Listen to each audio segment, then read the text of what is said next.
Alright guys, hope you're all doing well. So today I've got another video because we've just had this post from the official Division 2 Twitter page. There's a maintenance ongoing, plus there is a pretty substantial list of changes and fixes and stuff which are really important, so I thought we'd go over those.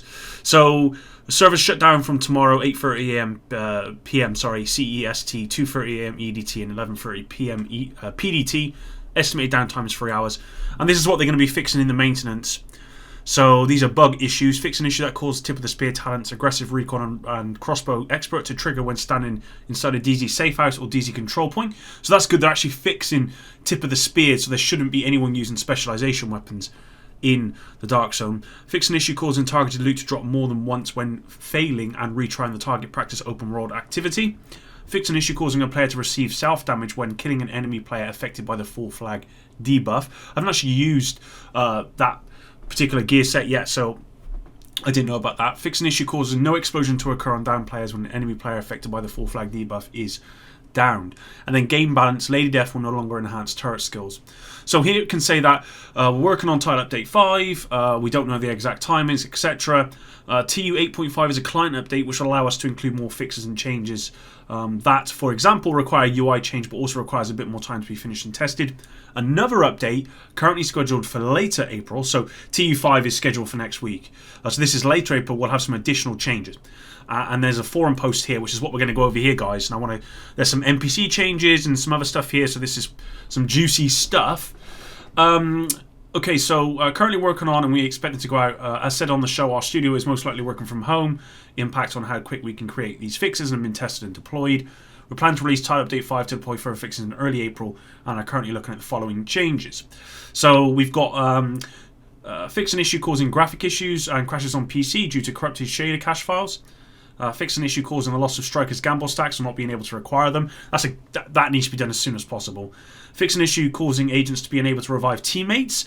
So, revive Hive Fix, maybe, although this is actually not for yourself, this is to be unable to revive teammates. So this is the manual Hive as opposed to the auto Hive, which I believe they're still working on.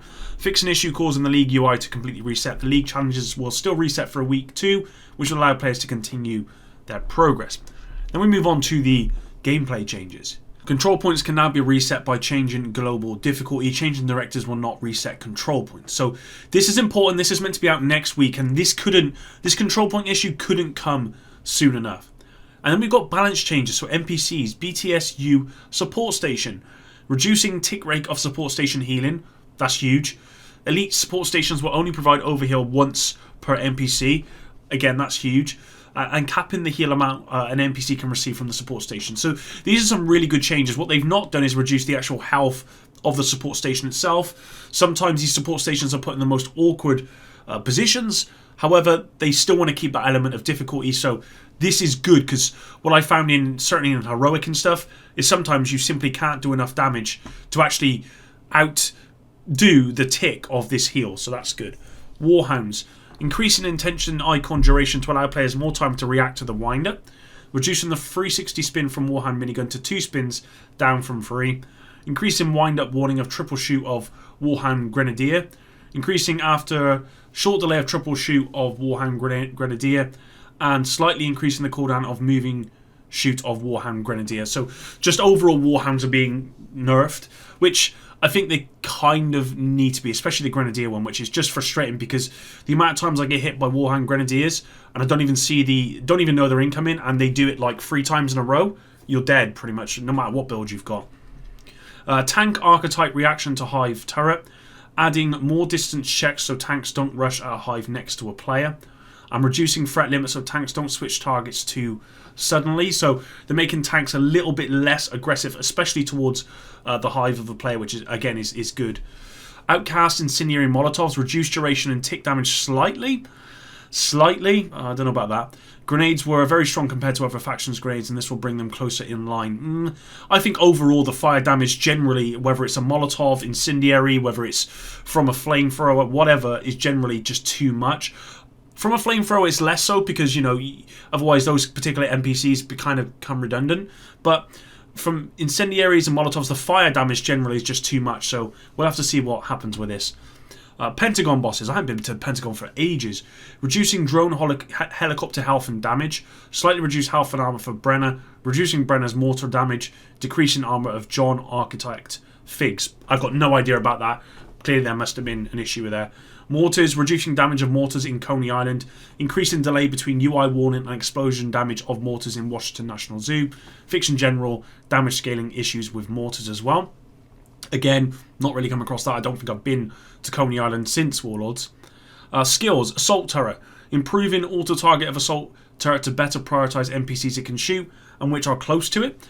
An assault drone, improving behavior to prevent the drone from becoming stuck, improving the consistency of firing and pathing.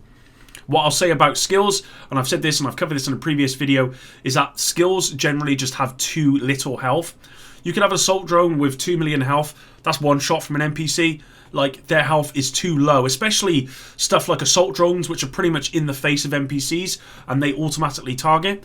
These things just get destroyed in seconds. There needs to be a huge health increase to assault, drones, turrets, and pretty much all of the skills in the game need an overall health increase. Poison status effect, reducing tick interval damage and duration. Developer comment, event with the damage reduction to any NPC's poison continues to be extremely strong. This nerf will alleviate this further. Okay, well hopefully this is a big change, because at the moment, again, with the fire damage, poison status effect damage is crazy, and because it targets your health directly and there's no armor mitigation, most people are running high armor and low health, so which just makes it even worse. So I'm hoping this gets reduced quite a lot. And then it says, additionally, we are planning another update that is currently scheduled for a later time in April, but please keep in mind that we might need to adjust that schedule. We'll keep you updated if there are any further changes or any other changes. So this is going to be towards the end of the April. That's the timeline. Sawyer's knee pad reworked. Cannot be staggered by explosions. Increased total weapon damage by 3% each second you are not moving. Stacks up to 10 times and stacks are lost when moving. Increased total weapon damage. Okay. This exotic only provides defensive attributes and no brand bonus, so no potential for high damage, and makes it appealing to both red and blue builds. The old version didn't provide enough engaging gameplay. This change should help with that. So increased total weapon damage by 3% each second you are not moving. And stacks. That sounds quite strong. So in cover, you could get up to 30% damage. That seems to be pretty strong. Imperial Dynasty buff, reduced cooldown to 35 seconds, down from 40. This buff is to better compensate for the lack of the brand bonus. I can't remember what this actually does, nor can I remember what Dodge City does, but if you guys probably know what it does, so this might be relevant to you. Reduced charge time uptime 30 seconds from 50 seconds. This buff compensate for lack of brand bonus. Diamondback now grants all shots guaranteed crits for 5 seconds after hitting a mark. The Diamondback is underperforming. This change should make the bonus a bit more exciting. It should do, but is it still going to be up with the M1A? I'm not so sure. Merciless Ruthless buff, explosion damage increased to 1,200%, up from 900%. Okay, I haven't actually got a Merciless or a Ruthless. For whatever reason, I've never been able to get this drop. So, yeah, we'll have to see about that. Tag Team has been reworked. The last enemy you have damaged with a skill is marked. Dealing weapon damage to that enemy consumes the mark to reduce active cooldowns by 6 seconds. Cooldown is 4 seconds. Does not consume mark if no skill is on cooldown. Okay. Reassign the buff. Killing an enemy adds 1 round of random special ammo into your sidearm. Reduced cooldown to 15 seconds, down from 20 seconds. Tamper-proof reworked. Enemies that walk within 3 meters of your hive, turret, or remote post are shocked. The arm time is 2 seconds. Increased cooldown per skill to 10 seconds, up from 5 seconds. The comment, even though we are adjusting NPCs not rushing towards skills as much, this talent gives players the ability to be more lenient when placing their skills to gain the effect without turning themselves into a grenade. So you could throw this out into, like a hive or a turret or whatever, remote post. You can throw this out into a bunch of enemies and they're going to get shocked. Rather than put it next to you and then you're susceptible to being grenaded, you could throw it out into a crowd of NPCs and that way they're going to get shocked. Again, though, what I will say is that if this hive or this turret or this, whatever is going to be one shot, the chances are before it even manages to apply the shock, it's going to get destroyed. Empathetic Resolve buff. Repairing an ally increases their total weapon and skill damage by 3 to 15% for 20 seconds, up from 10 seconds, 1 to 7% if self. Currently, it is difficult to keep a high uptime in a full-man content as non-tank players try to be as safe as possible and NPCs have higher lethality, so chip damage is less frequent. This also buff is meant to make Empathetic Resolve able to better compete versus the True Patriot debuffs. And then Creeping Death. When you apply a status effect, it is also applied to all enemies within 8 meters, up from 5 meters of your target. Reduced cooldown to 15 seconds, down from 20 seconds. So a buff there to creeping death. As we continue to work toward the update, we're further posting additional planned fixes when we can confirm them. We want to thank you for all your feedback, blah, blah, blah, blah. So overall, it looks like NPCs are getting a slight nerf, or certainly certain parts of NPCs, or certain factions of the NPC, or archetypes of the NPC is probably the right word, are getting a bit of a nerf. It looks like some fire damage. It looks like the mortars, the poison status effect, again, which is huge. It looks as though control points are going to be fixed. Strikers is going to be fixed. Tip of the spear is going to be fixed, which is again good. And we've got some exotic and talent changes here, which look to be good. Stuff is generally being either reworked or buffed. The only thing I have to say, and I've already said it in this video, and I'm going to say it again, is there needs to be an increase in health on skills. At the moment, the skills are just far too squishy. Whether you've got a tier 6 build or a DPS build, it doesn't matter.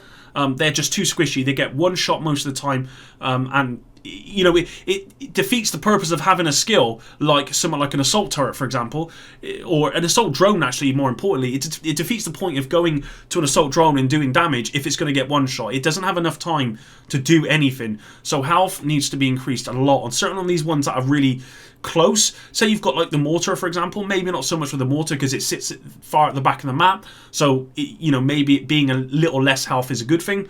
But something like the assault drone, which is an assault drone and it's in the face of NPCs and they target the drone, then there needs to be a huge increase in the health on that. But that's it for today's video, guys. Thanks very much for watching. Until the next one, Epic out.